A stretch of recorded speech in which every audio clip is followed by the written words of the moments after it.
All right, let's get started. Hi, everybody. My name is Anil Helms. I'm one of the assistant principals at the Urban Assembly New York Harbor School. We are going to do an information session this evening. At the end, there will be time for you to ask questions.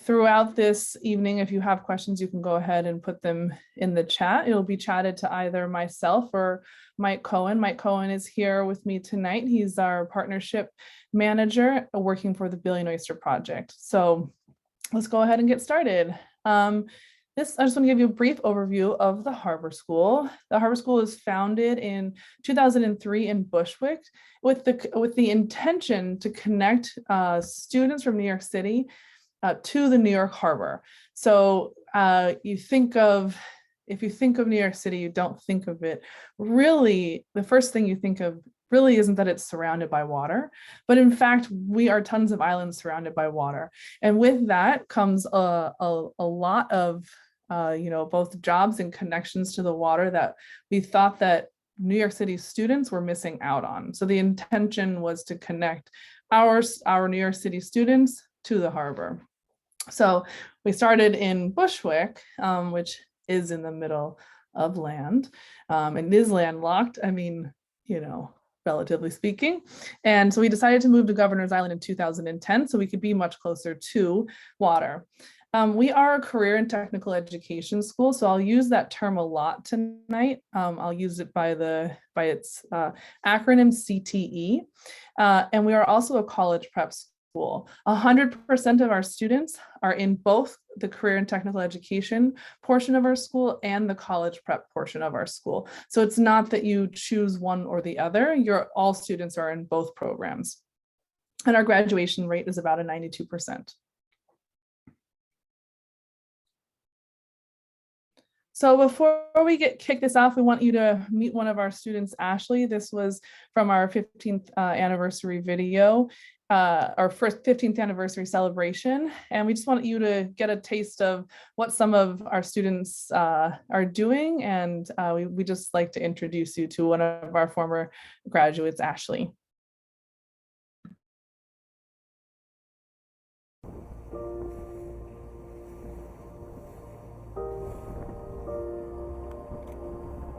My mom always called me a mermaid. I have no idea why, because I didn't even know how to swim. I don't have a relationship with the water before harbor school. I never been on a boat. I never learned how to swim. Never been to an island, well, Brooklyn and Manhattan. I learned how to swim with the school. I learned how to drive boats with the school. I got my certifications from the school, everything from the school.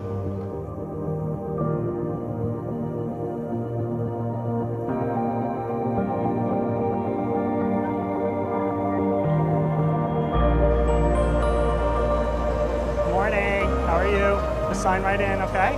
Go right in. What's up? Ready for this year? Today is the first day of school. We welcomed 570 students to Governor's Island. I take the ferry over with the students when I can. I enjoy doing it. Are you all in your studies right now? One of my favorite parts of the first day at Harbor School is when the 12th graders, they line up and they clap for all of their underclassmen. You guys are the class of what? 2022. That's a lot of twos. That's a good year. It's like a solid 2022.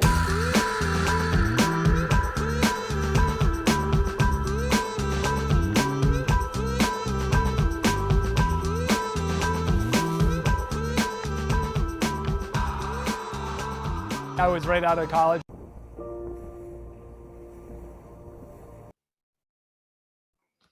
So we're going to stop the video there, but it is a longer video, and you do have access to it. We'll make sure that you know where to go to watch the entire the entire video. So I want to go review the majority of what we'll be talking about tonight is our CTE, or career and technical education programs, as it is what is really special and unique about our school. So I'll just give an overview of our 7 different CTE programs. We have an aquaculture program where students are working on growing different sea life in that we eventually put into the harbor. Most of those are oysters. We have a marine biology research program where students do a 3-year marine biology research. They do their own research for 3 years and then do a presentation at the very end. We have our very most recent and newest is marine policy and environmental advocacy. And then we have a marine systems technology program. Our marine systems technology program is the program that basically where students learn how to, any system on any boat, they learn how to monitor and maintain. We have a vessel operations program where students, this is the simple version of it, but learn how to operate boats. We have an ocean engineering program where students learn how to create underwater vehicles through the lens of engineering. And lastly, we have our professional diving program. Now, Cohen, you'll correct me if I'm wrong. Well, actually, if you could just say which of our CTEs are state certified. I thought you were going to ask me which one is best, because that's not a good question. Marine Policy and Environmental Advocacy, which actually has a new name, it's now called Marine Affairs Policy and Advocacy, was state approved this year. So 6 out of 7 programs are now state approved. Professional diving is in progress, and we're hoping that by the fall we'll be able to have complete state approval of all the programs. Can I add one more thing?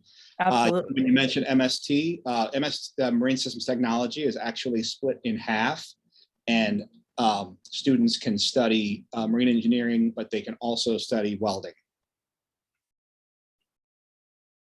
Thanks, Cohen.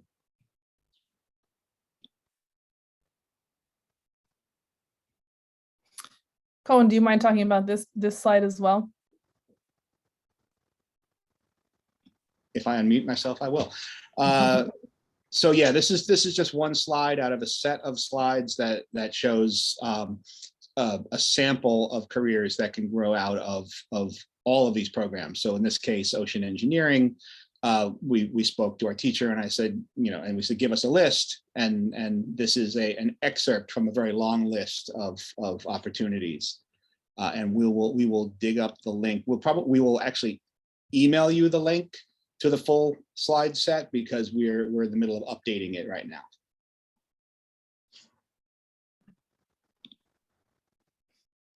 So I want to talk about our partner, the Billion Oyster Project. I imagine some of you have heard about the Billion Oyster Project. The intention, we partner very closely with them, and the intention of the Billion Oyster Project is to put 1 billion oysters into the harbor by the year 2035. And why, you might ask? Oysters are natural water filters. And so the intention is to use oysters to help clean the harbor. So our students work all the CTE programs you just saw have some sort of impact on the Billion Oyster Project. So for example, aquaculture students grow the oysters, the vessel operations student, the marine systems technology students build the oyster cages, the vessel operations students drive the oyster cages with the oysters in them and place them in the harbor. The marine biology research students collect data on those stations to see how they're doing. Our ocean engineering students create underwater vehicles to help monitor those stations. Back up just a little bit, our professional diving students help place the oyster cages into the harbor, and our marine policy and advocacy students help. What we're running up against is that you can't just go and dump oysters into the harbor wherever you please. There's a lot of bureaucracy and red tape that our marine policy and advocacy students have figured out how to address. So that's how we're all connected to the Billion Oyster Project. And Cohen, what are we up to? 90 million? Somewhere between 75 and 90. I haven't heard the last report, but it's getting up there. Go with 90. Yeah, I'm with you. So it's not the only thing that our students do. It's not the only work that they do at all, but this project is what really connects our entire community together. So our students are constantly working on a real world problem, which is the harbor. The New York City harbor is a mess, and how can we clean it? And this is what our school has decided to how our school has decided to impact that. So, you know, we're on, I think, our maybe fourth iteration of the oyster cages, and how those oyster cage, nobody got a manual on how you build oyster cages specific for New York City harbor. And so our kids come together to try to figure out, well, what was wrong with the last one and how can we impact it? And so I just, you know, I just connect it to myself. I never imagined that I would be an assistant principal in the middle of a global pandemic. And here I am. Nobody gave me a manual on how to do it. I'm constantly solving a real world issue, and our students are getting those types of skills daily with our connection with the Billion Oyster Project, and also having a really great impact on our local community and the world.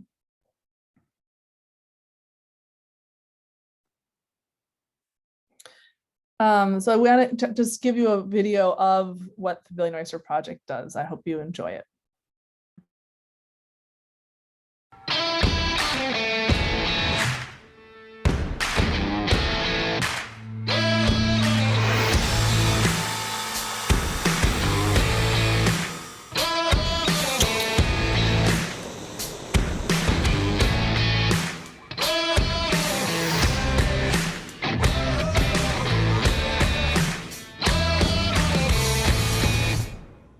Hey guys, this is Benjamin Von Wong, and we're here today on Governor's Island shooting for the Billion Oyster Project. Our goal to highlight the kids, the heroes of the project that are actually bringing this to life.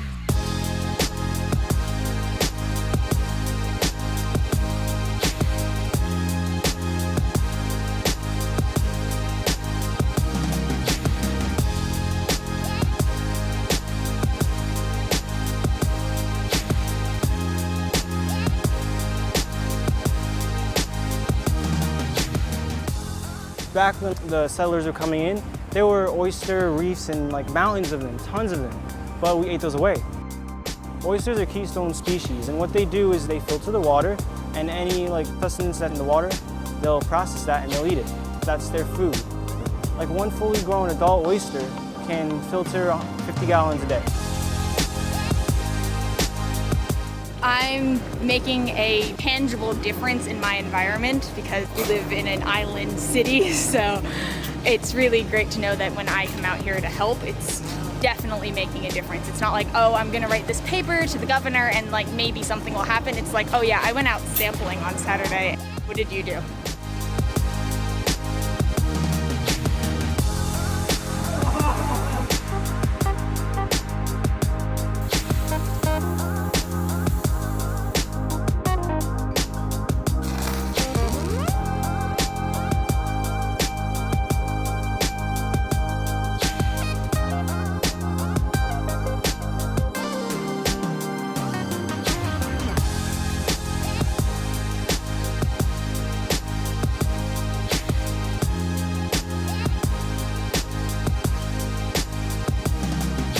A lot of people don't know that you can actually go diving in here. Like, there's so much to see, and it's surprising to see that there's so much underneath that green surface.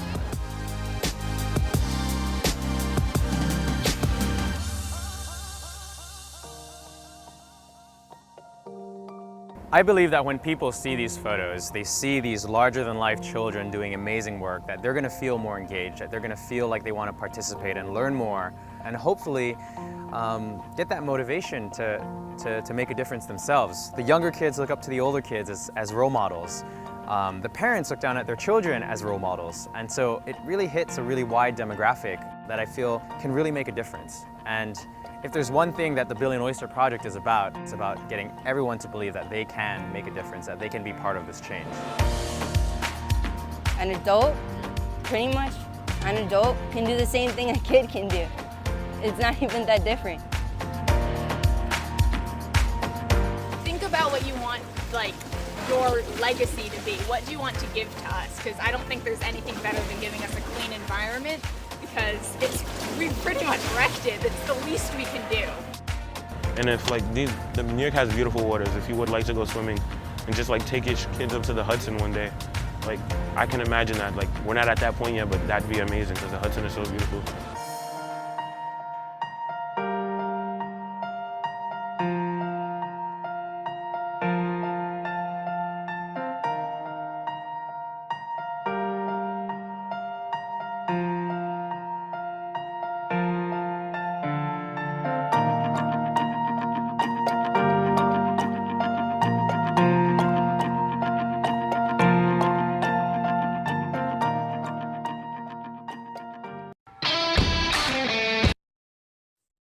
I'm fine with watching it again.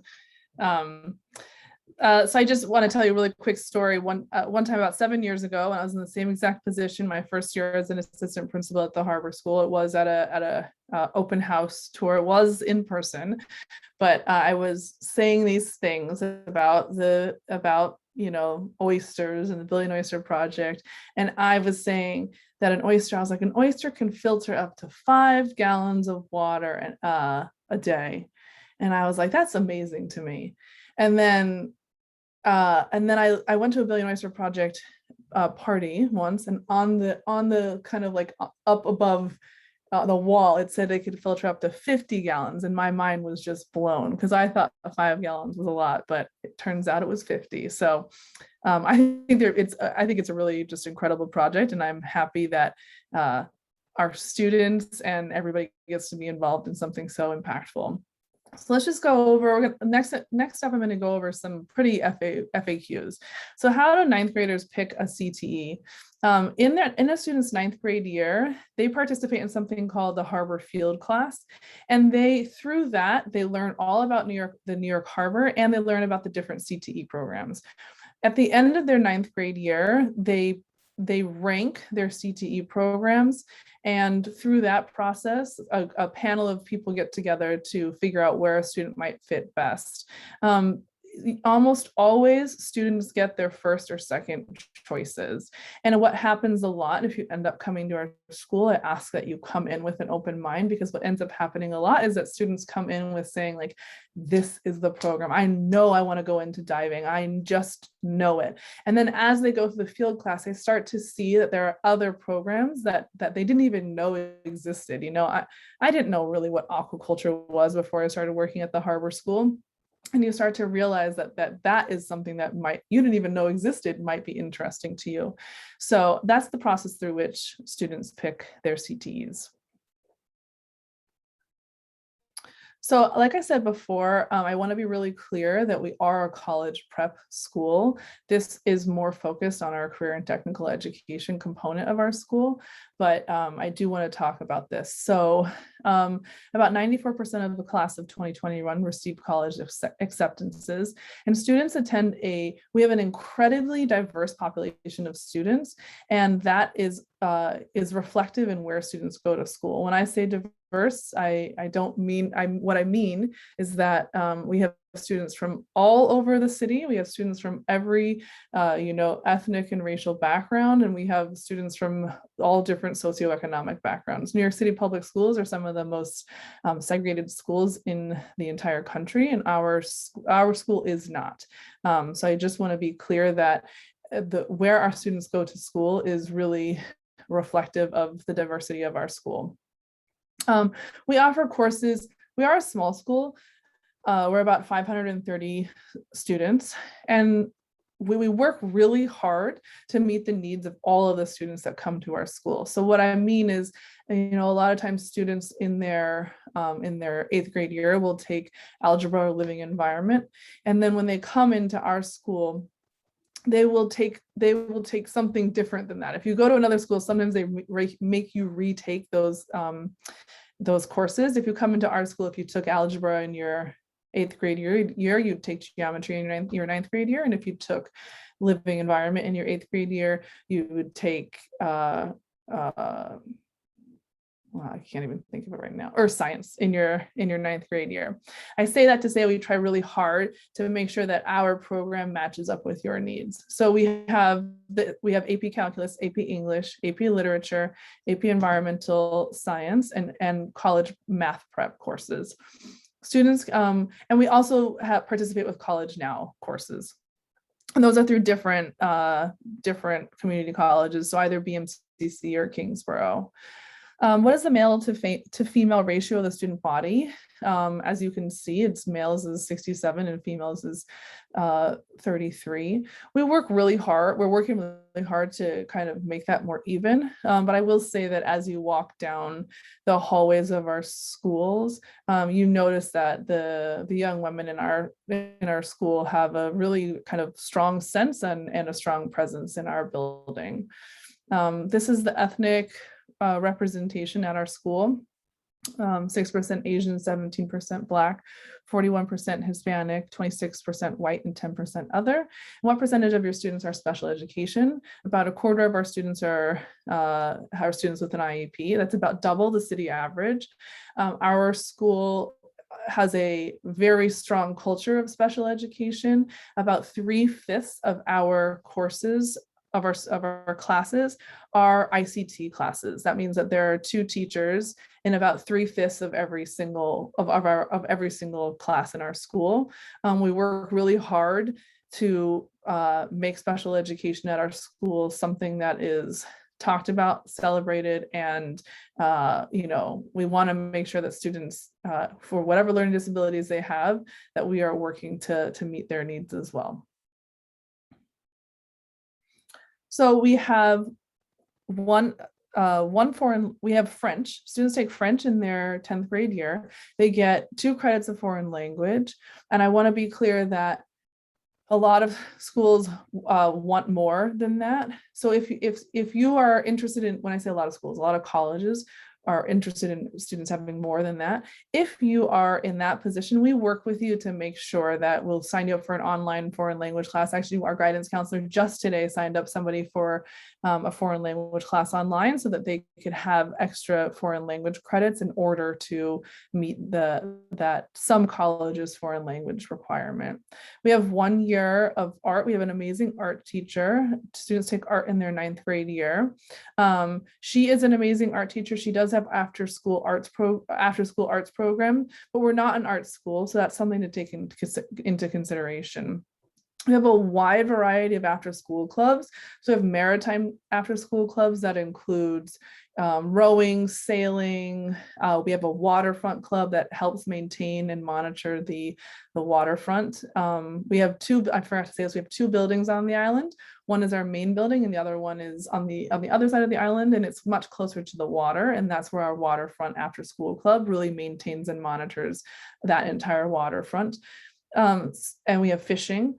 And so those are the maritime ones. We also have, chess, we have Dungeons and Dragons, we have a few different sports. We have soccer, volleyball, and we just recently started up a softball club.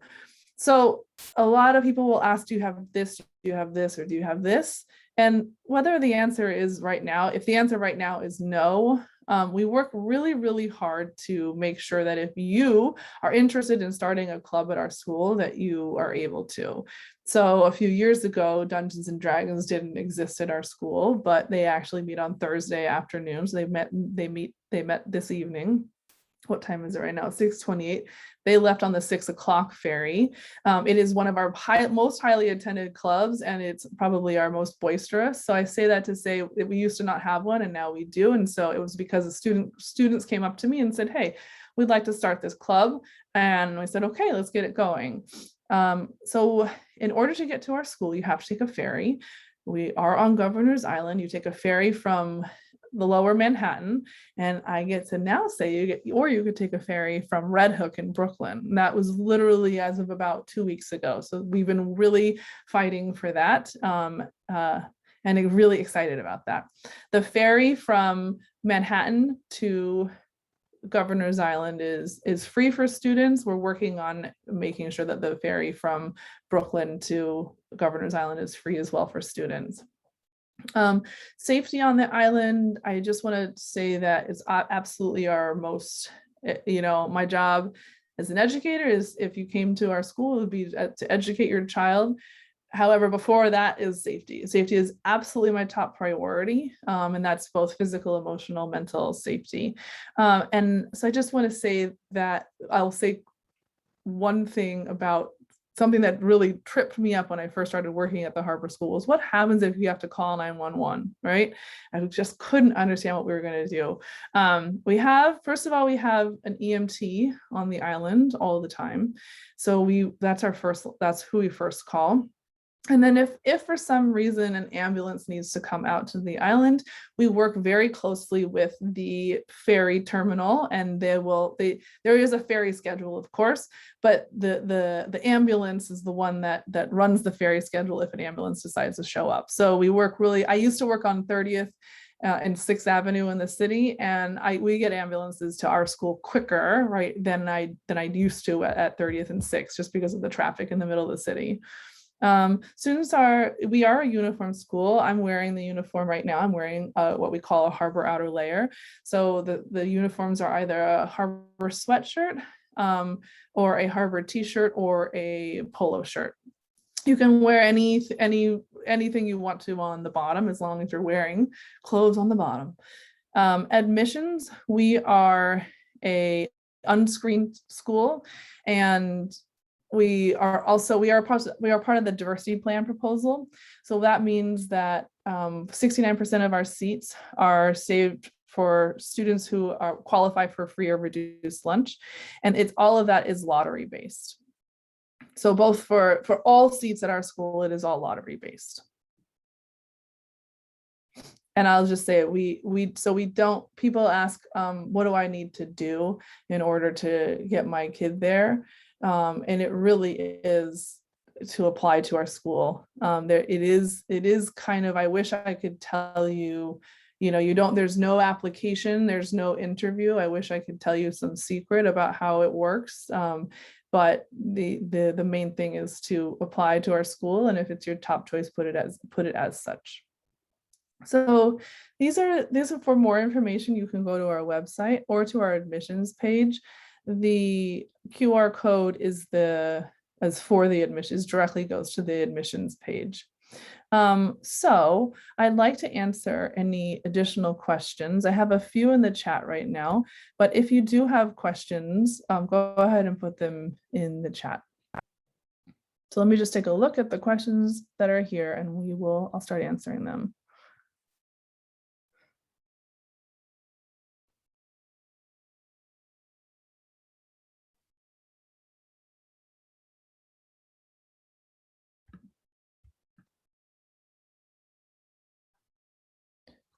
I see the question from Miss Russo. What I would like to do is I'm going to answer that. I'd like to set up a phone call with you to answer that question. So please just email me. I'll just put my email in the chat right now.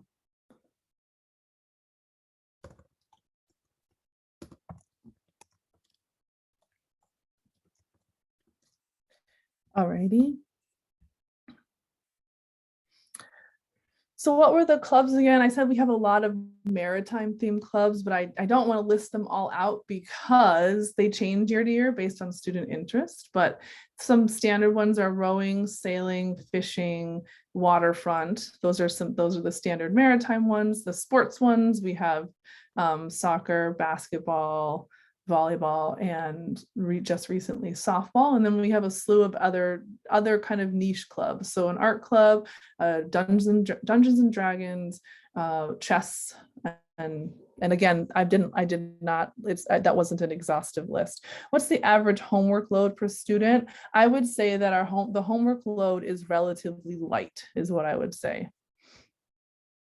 What types of students excel at Harbor?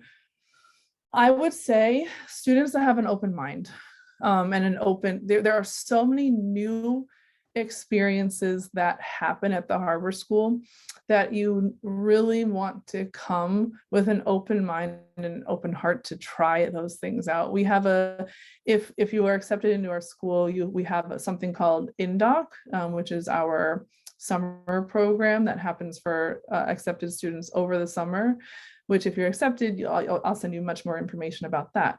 But students are trying new things that they never even like imagined before. And you see students excelling when they just open their hearts and give it a try.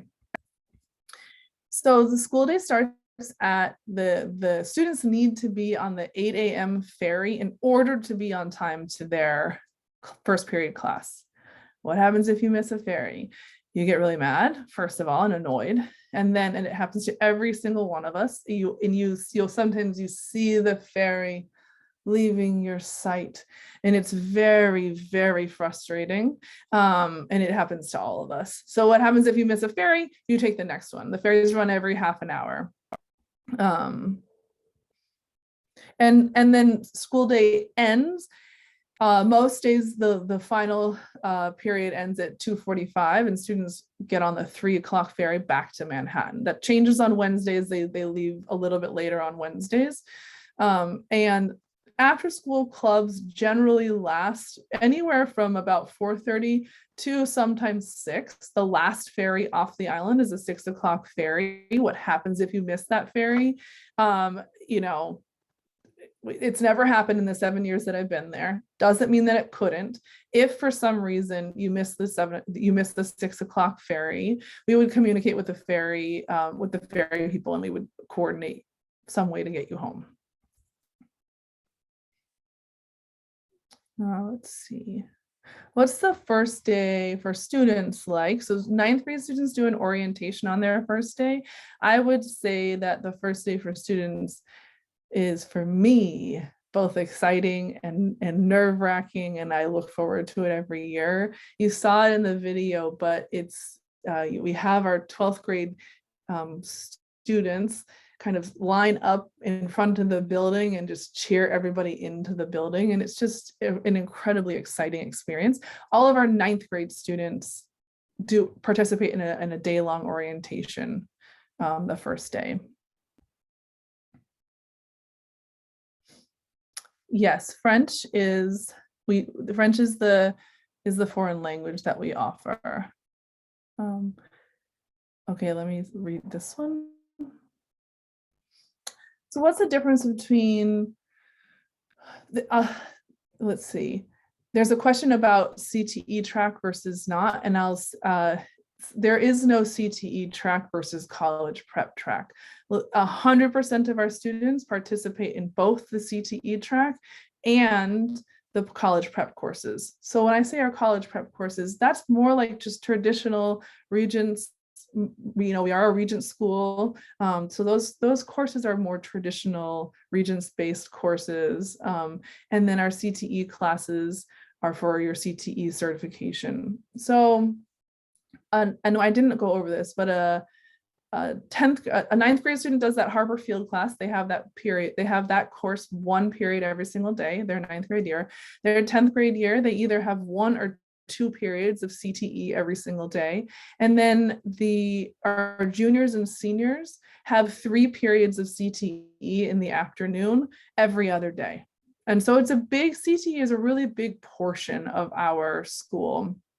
So you really do kind of have to be invested in that experience if you want to, get the full benefits of our school. There's a question that's basically like, if you're more interested in college, maybe what would it be possible to not do the CTE? Not at our school, and I wouldn't suggest it. Wouldn't suggest it at all, actually, because I think the CTE experience is one of the most richest experience that a teenager can have. They are having to solve real world problems every single day with people from all over the city, all walks of life, which again is it's an actual life experience and life skills that you're learning every single day. Okay. Let's see. How many applicants do you typically receive each year? This is always Jeff's question. Cohen, do you remember what that is off the top of your head? I know it's like 6 to 1 in terms of what we're able to take. Okay, got it. Okay, so that's about maybe 800 or so. We chose French over the other languages because we have an amazing French teacher. Let's see, do all the grades take classes together? In a 9th and 10th grade year, yes. As we get into 11th and 12th, I would say generally yes. But that's in the math and science, that's where you'll have mixed classes between grades for 11th and 12th grade, but not for the other grades.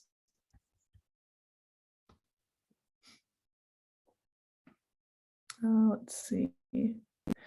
So for the application process, that's where you'd speak to your middle school guidance counselor and they'll walk you through how the application process works. It doesn't go through us, it goes through your middle school.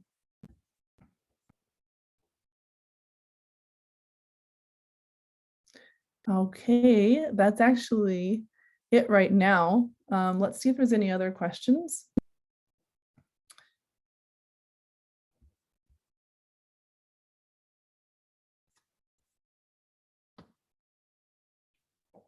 If your child is there, I do have another question. If your child does not get accepted for 9th grade, can we retry again the following year? Yes, however, we usually only have about 2 or 3 10th grade transfers. It's not a high number. And that doesn't go through us, that goes through the Office of Enrollment.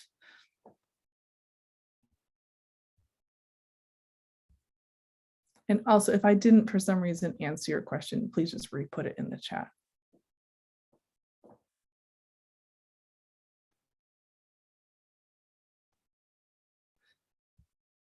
Okay, that looks like it's it. I did put my email up in the chat, but I will say it again. I'll write it again.